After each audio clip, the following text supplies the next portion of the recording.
Assalamualaikum warahmatullahi wabarakatuh. Perkenalkan, nama saya Diva Rahmania dengan NIM 2300288. Di sini saya akan menjelaskan tentang administrasi kurikulum.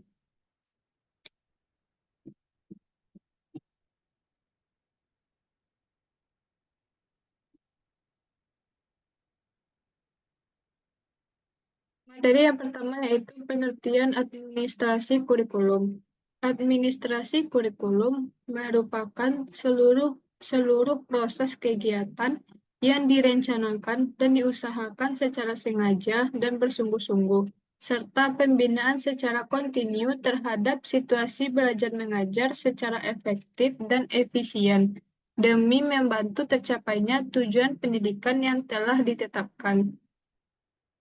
Administrasi kurikulum juga diartikan sebagai program layanan pendidikan yang dilaksanakan untuk mencapai tujuan-tujuan dalam pendidikan.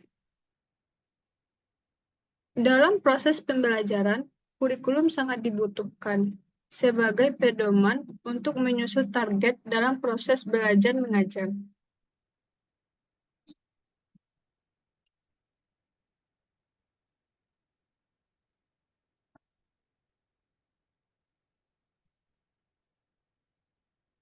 Materi selanjutnya yaitu tujuan administrasi kurikulum.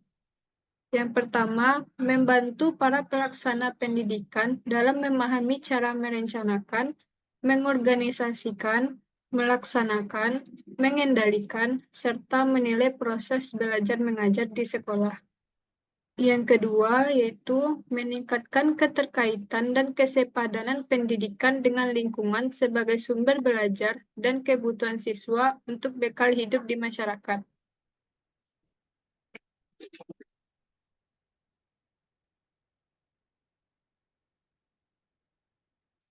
Selanjutnya yaitu manfaat administrasi kurikulum. Manfaat yang pertama yaitu meningkatkan efisiensi pemanfaatan sumber daya kurikulum, pemberdayaan sumber maupun komponen kurikulum dapat ditingkatkan melalui pengelolaan yang terencana dan efektif. Yang kedua yaitu meningkatkan keadilan atau equity dan kesempatan pada siswa untuk mencapai hasil yang maksimal. Kemampuan yang maksimal dapat dicapai peserta didik tidak hanya melalui kegiatan intrakurikuler, tetapi juga perlu melalui kegiatan ekstrakurikuler yang dikelola secara integritas dalam mencapai tujuan kurikulum. Yang ketiga yaitu meningkatkan relevansi dan efektivitas pembelajaran sesuai dengan kebutuhan peserta didik maupun lingkungan peserta didik. Kurikulum yang dikelola secara efektif dapat memberikan kesempatan dan hasil yang relevan dengan kebutuhan peserta didik maupun lingkungan sekitar. Yang keempat yaitu meningkatkan efektivitas kinerja guru maupun aktivitas siswa dalam mencapai tujuan pembelajaran. Pengelolaan kurikulum yang profesional, efektif, dan terpadu dapat memberikan motivasi pada kinerja guru maupun aktivitas siswa dalam belajar. Yang kelima yaitu meningkatkan efisiensi dan efektivitas proses belajar mengajar. Proses pembelajaran selalu dipantau dalam rangka melihat konsistensi antara desain yang telah direncanakan dengan pelaksanaan pembelajaran.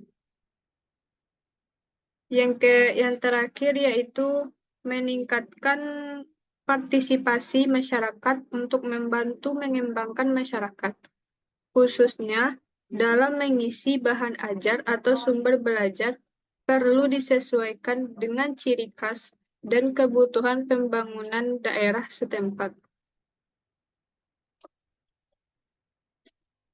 Selanjutnya yaitu proses administrasi kurikulum. Yang pertama, perencanaan. Perencanaan kurikulum ialah perencanaan kesempatan belajar yang dimaksud untuk membina siswa ke arah perubahan tingkah laku yang diinginkan dan menilai sampai mana perubahan-perubahan telah terjadi pada diri siswa. Pedoman dalam penyusunan perencanaan adalah tujuan pendidikan.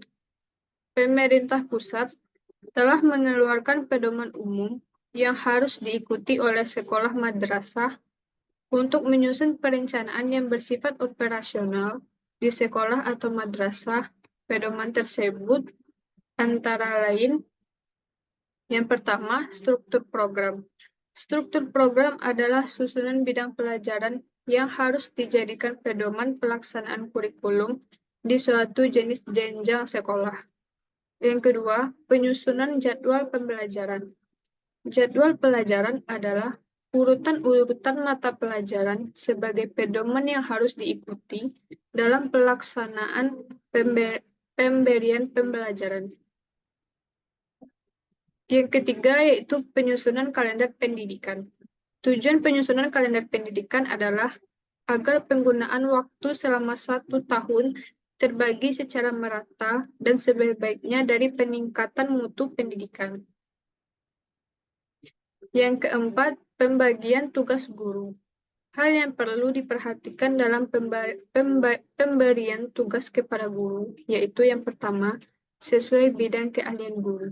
Yang kedua, sistem guru kelas dan sistem guru bidang studi. Yang ketiga, formasi, yaitu susunan jatah petugas sesuai dengan banyaknya dan jenis tugas yang dipikul. Yang keempat, beban tugas guru menurut ketentuan 24 jam per minggu. Yang kelima, terdapat kemungkinan adanya perangkapan tugas mengajar jika jumlah guru kurang. Dan yang terakhir yaitu masa kerja dan pengalaman mengajar dalam bidang studi yang diampu. Proses selanjutnya yaitu pelaksanaan.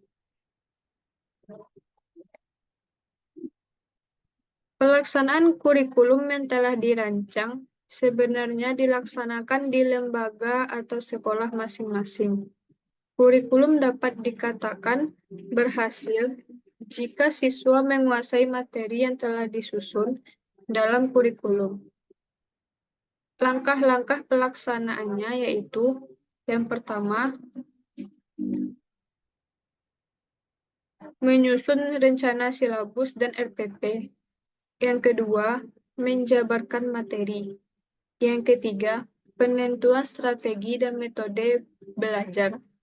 Yang keempat, menyediakan sumber, alat, dan alat penilaian proses dan hasil belajar. Yang kelima, penentuan cara dan alat penilaian proses dan hasil belajar. Dan yang terakhir yaitu pengaturan lingkungan pembelajaran. Proses yang terakhir yaitu evaluasi. Evaluasi kurikulum dimaksudkan untuk memeriksa kinerja kurikulum secara keseluruhan, ditinjau dari berbagai kriteria.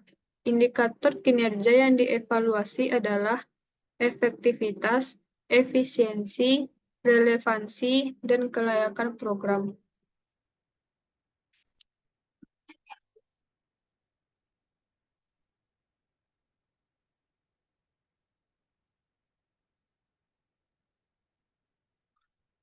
Materi yang terakhir yaitu peraturan dan perundangan yang mengatur administrasi kurikulum.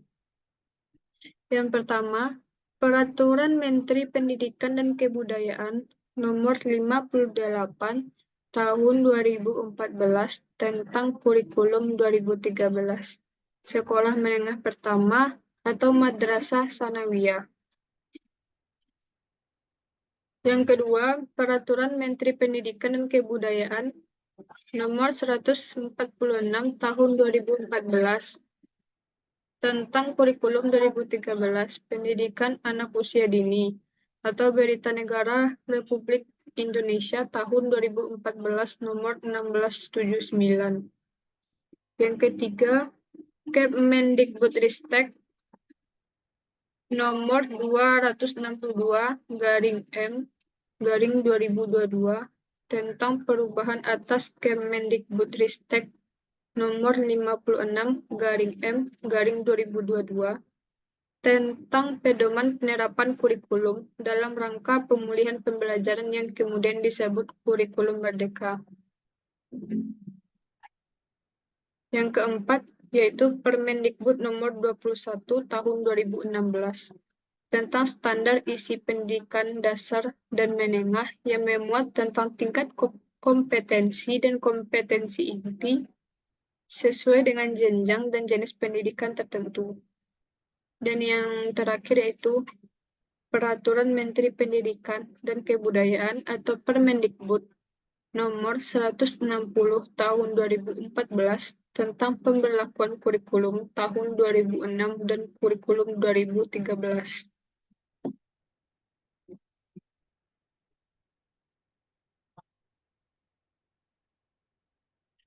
Sekian dari PPT yang saya tampilkan.